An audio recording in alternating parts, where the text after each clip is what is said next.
Como nós devemos proceder numa época dos maus testemunhos? Vamos falar um pouquinho sobre isso na palavra de hoje.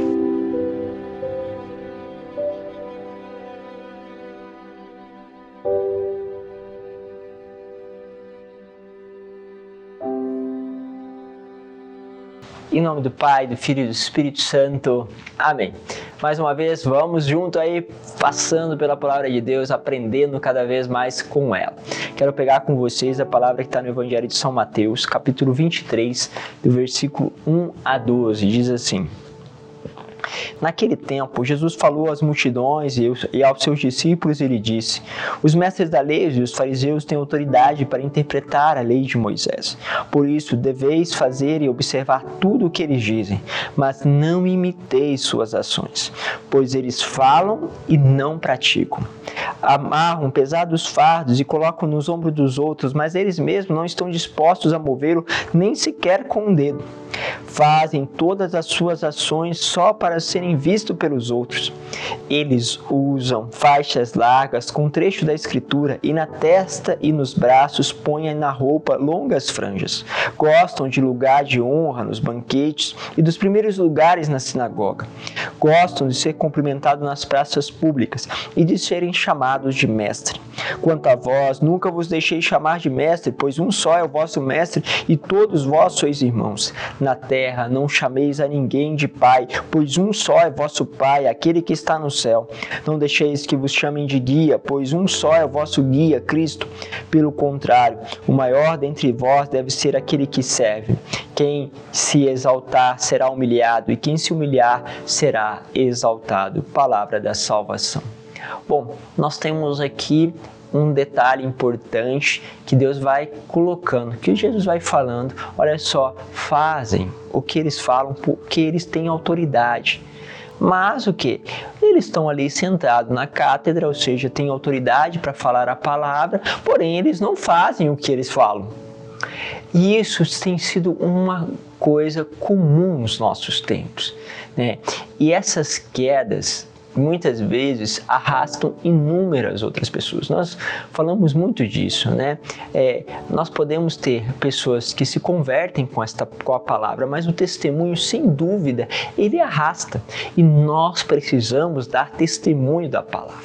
Mas acontece que muitas vezes quem está à frente não dá testemunho da palavra.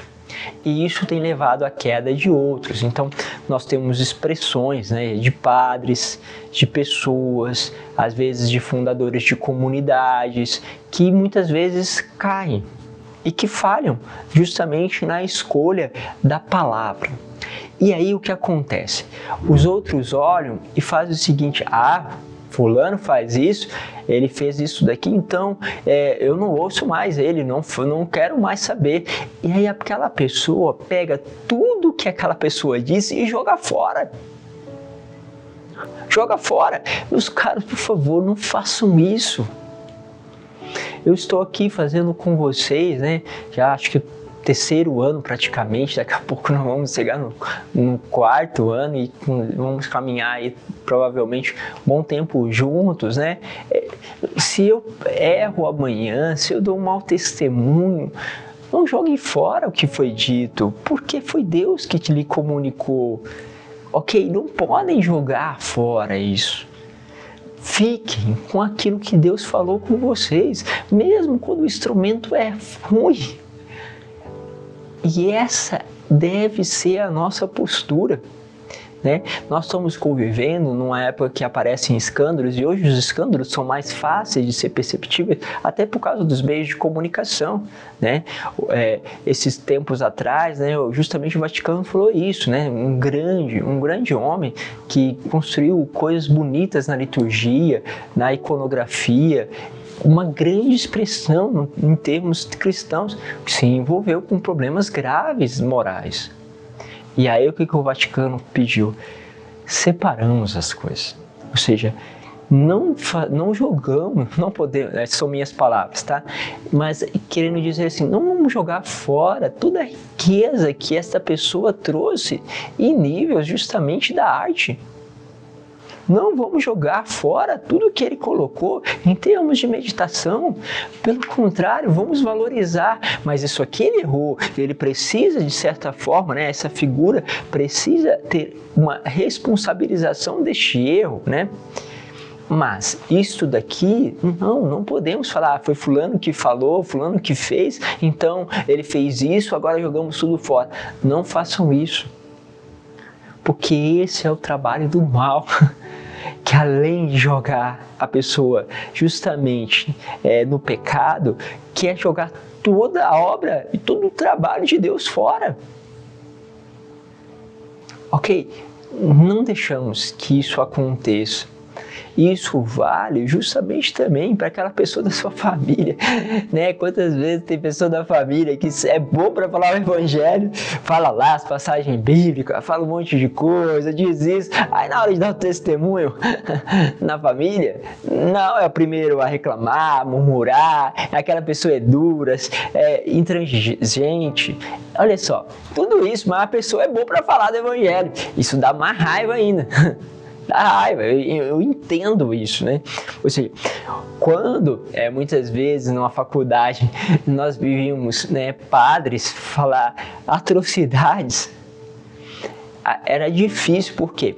Porque nós ligar a pessoa de quem está falando uma questão contra a igreja, sendo padre, era muito difícil. Isso, de certa forma, dava uma boa raiva, né? Porque você falava assim, se esse fulano não concorda com a igreja, fica falando aqui na sala de aula tantas coisas contra a igreja, por que ele não deixa de ser padre, já que ele não discorda da igreja? Então você fica pensando assim, ou seja, a incoerência.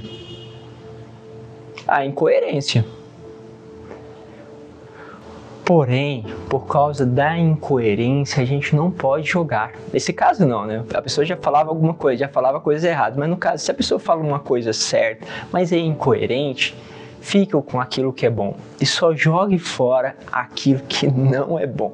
Ok? Façamos isso.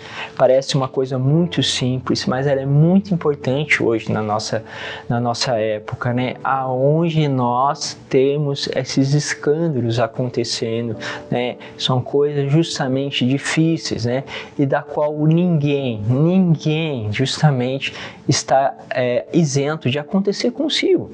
Sejamos, portanto, decididos em relação à palavra que hoje Deus nos fez escutar e assim possamos viver esta dinâmica de ser totalmente ligado na palavra de Deus e de nós darmos testemunho da palavra. E se os outros não derem testemunho da palavra, eu permaneço na palavra, porque é a palavra justamente que é a própria presença de Deus na minha vida. Deus vos abençoe, Pai, Filho e Espírito Santo. Amém.